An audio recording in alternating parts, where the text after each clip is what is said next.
Hello नमस्कार दोस्तों, जैसा कि आप सबको पता है कि लोकसभा इलेक्शंस हमारे होने जा रहे हैं। इलेक्शन कमीशन ऑफ इंडिया ये आपके इलेक्शंस को कंडक्ट कराता है। ये किस प्रकार की बॉडी है, किस तरीके से फंक्शन करती है, ये इसका कंपोजिशन क्या है, ये सब जानकारी हम इस वीडियो में प्राप्त करेंगे। अगर आप किसी भी कॉम्पिटिटिव एग्जाम्स की तैयारी कर रहे हैं तो उसके पर्पज से ये वीडियो, ये लेक्चर हमारा बहुत ज्यादा इंपॉर्टेंट हो जाता है। साथ ही अगर नहीं भी कर रहे हैं तो ये आपके लिए बहुत ज्यादा इंफॉर्मेटिव वीडियो रहेगा, जिसको आप देख सकते हैं। Election commission of India, Bharat निर्वाचन आयोग, ये एक परमानेंट बॉडी है एंड आपकी इंडिपेंडेंट बॉडी है। परमानेंट बॉडी मतलब इसको अबॉलिश नहीं किया जा सकता, साथ ही इंडिपेंडेंट बॉडी है। ठीक है, गवर्नमेंट के अंडर, हमारा गवर्नमेंट के कंट्रोल में नहीं आती है ये बॉडी। इंडिपेंडेंटली अपना फंक्शन करती है, इंडिपेंडेंटली अपनी फंक्शनिंग करती है। ओके, एंड कॉन्स्टिट्यूशनल स्टेटस क्या है? अंडर आर्टिकल 324, आर्टिकल 324 कॉन्स्टिट्यूशन के अंदर आ जाती है। And it is a all India body. All India body का मतलब कि आपका सेंट्रल एंड स्टेट दोनों गवर्नमेंट के हमारे इलेक्शंस को कंडक्ट कौन कराता है? Election commission of India. Central and state दोनों गवर्नमेंट के लिए काम करती है। अब यहाँ पे आप देखेंगे conduct elections for parliament. Parliament में आपका लोकसभा हो गया, आपका राज्यसभा हो गया, दोनों इलेक्शन कराएगी। स्टेट लेजिस्लेचर में हमारी state legislative councils and state legislative assemblies. President के इलेक्शन हो चाहे वो वाइस प्रेसिडेंट के इलेक्शन हो, सारे हमारा election commission of India he conduct कराता है। अब आपको दिमाग में क्वेश्चन आ रहा होगा, अगर आपका स्टेट लेजिस्लेचर की भी यही करा रही है कंडक्ट, तो फिर हमारा स्टेट इलेक्शन कमीशन का क्या रोल रह गया? देखिए, जब हमारा कॉन्स्टिट्यूशन बना था उस वक्त पे स्टेट इलेक्शन कमीशन की कोई भी एग्जिस्टेंस नहीं थी। लेकिन जैसे ही हमारा 73rd और 74 कॉन्स्टिट्यूशनल अमेंडमेंट आता है, उसके बाद आपके पंचायत और म्युनिसिपैलिटीज के इलेक्शंस को कंडक्ट कराने के लिए एक अलग से बॉडी बनाई जाती है, जिसको हम स्टेट इलेक्शन कमीशन बोलते हैं। ठीक है, चीफ, इसमें हमारी ये बॉडी जो है हमारी 3 मेंबर्ड बॉडी है। 3 मेंबर्ड बॉडी, जिसमें आपके एक चीफ इलेक्शन कमिश्नर आ जाते हैं। अभी फिलहाल में राजीव कुमार जी हमारे चीफ इलेक्शन कमिश्नर हैं। 2 आपके और इलेक्शन कमिश्नर्स होते हैं जिनके नेम मेंशन है, आप देख सकते हैं, Gyanesh Kumar ji and Sukhbir Singh Sandhu. Okay, next आगे हम और इन्फॉर्मेशन लेंगे। कंपोजिशन क्या है? कंपोजिशन में जैसे अभी बता ही दिया मैंने आपको, एक आपका इलेक्शन कमिश्नर रहेगा एंड 2 हमारे other members appointed by the president. हमारे जो कॉन्स्टिट्यूशन में दे रखा है, मैंडेटरी है एक सीईसी का होना, यानी कि चीफ इलेक्शन कमिश्नर का होना मैंडेटरी है। उसके बाद आप जितने भी चाहे मेंबर्स को अपॉइंट कर सकते हो, और वो कौन अपॉइंट कर सकते हैं? हमारे president of India other members को अपॉइंट कर सकते हैं टाइम टू टाइम, जैसा काम उतने ज्यादा मेंबर्स को वो घटाया बढ़ा सकते हैं। अब देखेंगे हम, स्टार्टिंग में ये आपकी सिंगल मेंबर्ड बॉडी थी, मतलब कि सिर्फ एक चीफ इलेक्शन कमिश्नर हुआ करता था।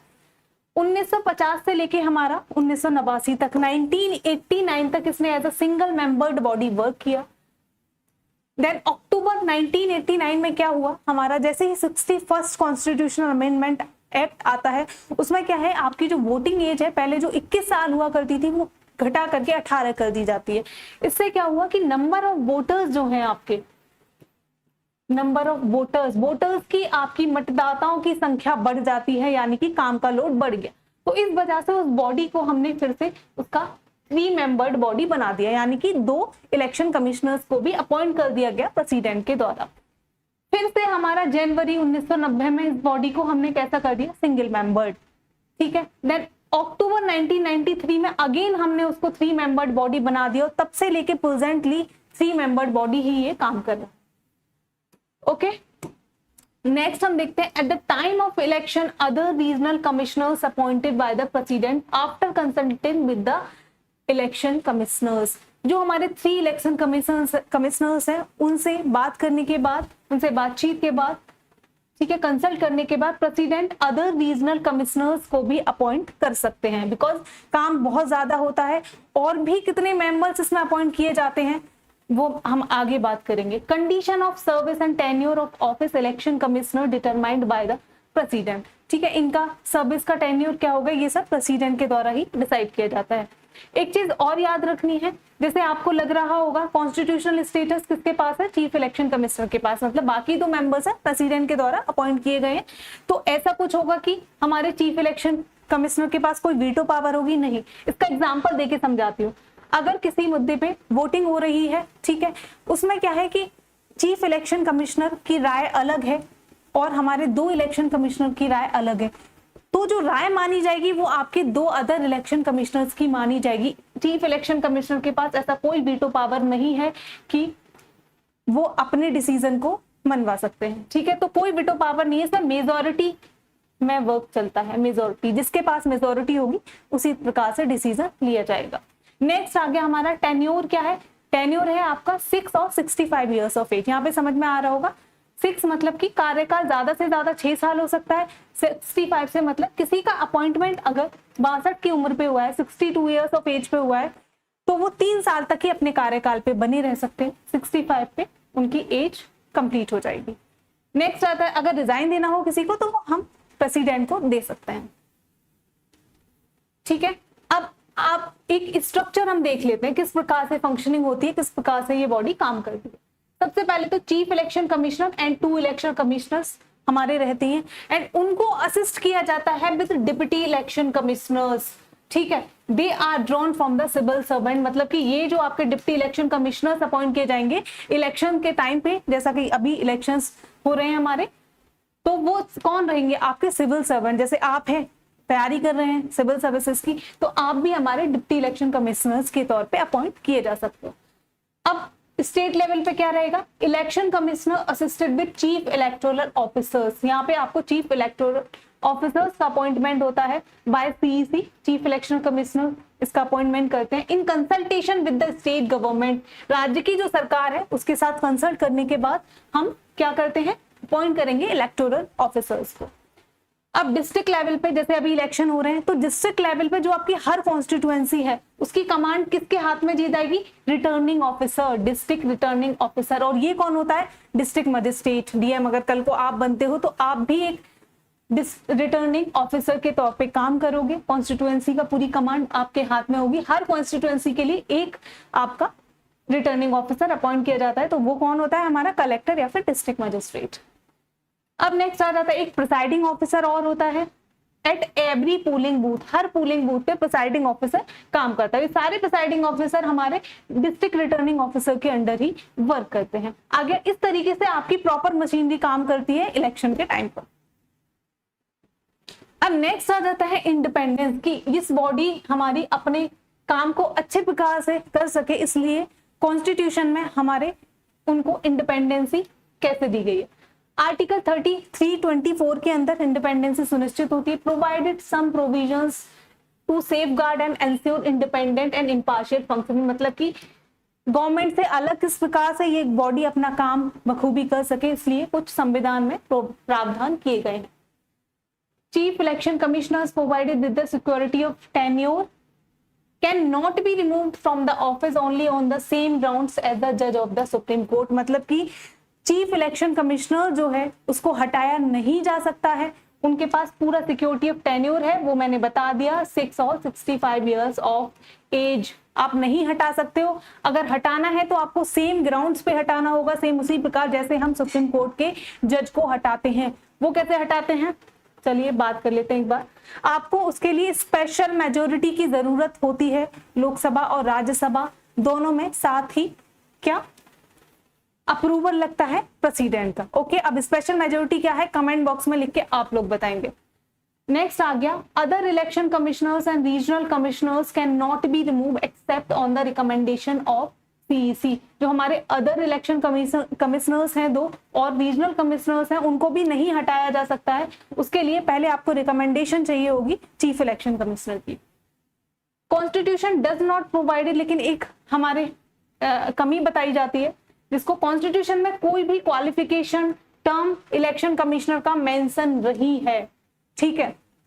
कॉन्स्टिट्यूशन सिर्फ आपका चीफ इलेक्शन कमिश्नर किस प्रकार से अपॉइंट किया जाएगा, उनकी क्या क्वालिफिकेशन रहेंगी, क्या टेन्योर रहेगी, ये प्रोवाइड करता है। लेकिन इलेक्शन कमिश्नर के बारे में ऐसी कोई भी जानकारी नहीं दी जा सकती है। साथ ही एक चीज और है, अपनी सर्विस पे 6 साल अगर कोई भी अपॉइंट हुआ और देन 6 साल की उन्होंने सर्विस अपनी दे दी एज अ इलेक्शन कमिश्नर, उसके बाद अपनी सर्विस से जाने के बाद किसी भी और गवर्नमेंट ऑफिस को संभाल सकते हैं, किसी और गवर्नमेंट के पद पे वो विराजमान हो सकते हैं। इससे एक बोल सकते हैं ये कमी है जो चीफ इलेक्शन कमिश्नर के केस में ऐसा नहीं हो सकता। अगर आपने एक बार चीफ इलेक्शन कमिश्नर रह चुके हैं तो आप दोबारा से कोई भी सरकार में पद हासिल नहीं कर सकते हो, लेकिन इलेक्शन कमिश्नर के केस में ऐसा नहीं है। इससे क्या होगा कि आप सरकार के फेवर्स में कुछ डिसीजन ले सकते हो, ये इसलिए एक कमी है। जैसे मैंने बताया कि यहाँ पे मेजोरिटी से काम करता है।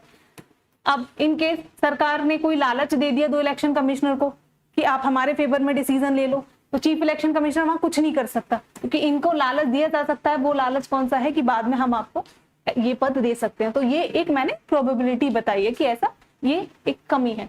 नेक्स्ट आ गया हमारा पावर एंड फंक्शंस। पावर क्या है इलेक्शन कमी, क्योंकि आपके पास पावर नहीं है आप कैसे काम कर पाओगे। कंडक्ट इलेक्शन, इलेक्शन कंडक्ट कराता है, ये तो आपको पता ही है। Determine the territorial areas of the electoral constituency throughout the country on the basis of delimitation commission act of parliament। Parliament लेके आती है हमारा delimitation commission act। उसमें क्या है, कॉन्स्टिट्यूएंसीज का बंटवारा किया जाता है ऑन द बेसिस ऑफ जो पॉपुलेशन है उसके आधार पर। आपको पता ही होगा किस तरीके से कॉन्स्टिट्यूएंसी बनती है, फॉर्म होती है। उन कॉन्स्टिट्यूशन को, कॉन्स्टिट्यूएंसीज को कौन फॉर्म करता है, election commission of India. And आपका टू नोटिफाई द डेट्स, जो भी आपका डेट्स और शेड्यूल निकल के आए कि इतने चरणों में हमारे इलेक्शन होंगे इस तारीख से इस तारीख तक, ये सब काम किसका है, इलेक्शन कमीशन ऑफ इंडिया का।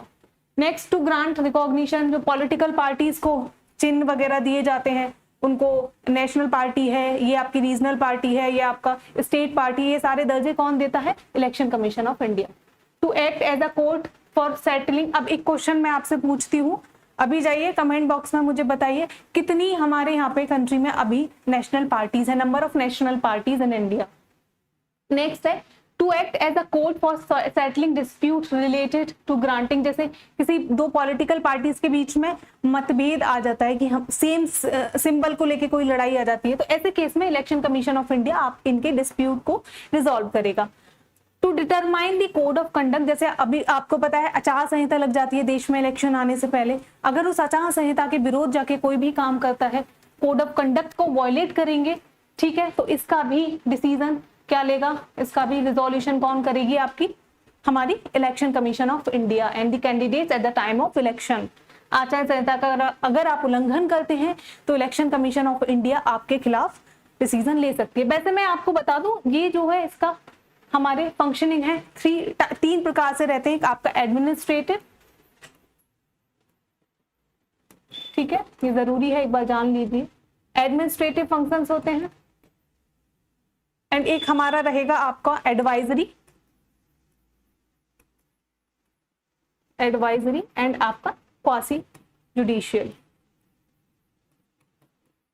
जैसे कि मैंने बताया डिस्प्यूट्स का रिजोल्यूशन जो करता है वो आपका क्वासी जुडिशियल फंक्शन हो जाता है, ठीक है। और कुछ फंक्शन बात कर लेते हैं। To advise the president on the matters relating to the disqualification of member of parliament, same in case of state legislature to the government. अब ये हमारा कैसा हो गया, एडवाइजरी फंक्शन हो गया कि ये स्टेट के केस में गवर्नर को एडवाइज करते हैं। एंड आपका पार्लियामेंट मेंबर का अगर कोई डिस्क्वालिफिकेशन का केस है तो देन उसमें ये किसको एडवाइज करेंगे, प्रेसिडेंट को एडवाइज करती है बॉडी हमारी। To cancel polls in the events for, जैसे कि किसी भी पोलिंग बूथ पे क्या हुआ कि बूथ कैप्चरिंग हो गई, वायलेशन हो गया, इस केस में अगर वहां पे दोबारा इलेक्शंस कंडक्ट कराने हैं, ठीक है, उन इलेक्शंस को वॉइड घोषित करना है, तो वो काम किसका है, इलेक्शन कमीशन ऑफ इंडिया ऐसा कर सकता है। Last but not the least, इसको समझना है आपको बहुत जरूरी, to advise the president whether the elections can be held in a state under the period of emergency after the 1 year. अगर अंडर आर्टिकल 356 356 के अंदर कहीं पे भी आपका इमरजेंसी लगाई गई है, तो अगर उस इमरजेंसी को 1 साल से ज्यादा एक्सीड करना है, बढ़ाना है, वो उसी केस में बढ़ाया जा सकता है अगर हमारा इलेक्शन कमीशन ऑफ इंडिया एक रिपोर्ट दे देता है और उस रिपोर्ट में कहता है कि यहाँ पे ऐसे सर्कमस्टांसेस नहीं है, ऐसी कंडीशंस नहीं है कि इलेक्शंस को कंडक्ट कराए जा सके। इसलिए सही ये होगा कि आप इस इमरजेंसी को क्या है, इमरजेंसी के पीरियड को इंक्रीज कर सकते हो। तो 1 साल के बाद अगर इमरजेंसी इंक्रीज करनी है, आपको इलेक्शन कमीशन ऑफ इंडिया की रिपोर्ट की परमिशन चाहिए होगी। उनकी परमिशन लेने के बाद ही आप 1 साल से आगे इमरजेंसी को एक्सीड कर सकते हो। ओके, सो ये सारी इंफॉर्मेशन थी हमारी इलेक्शन कमीशन ऑफ इंडिया के बारे में। आई होप ये वीडियो आपको बहुत अच्छा लगा होगा। कमेंट बॉक्स में अपनी राय लिखना ना भूलें। ओके, साथ ही जुड़े रहें आप UIS अकेडमी के साथ। Thank you so much everyone for watching. Like, share, subscribe and comment करना नहीं भूलिएगा।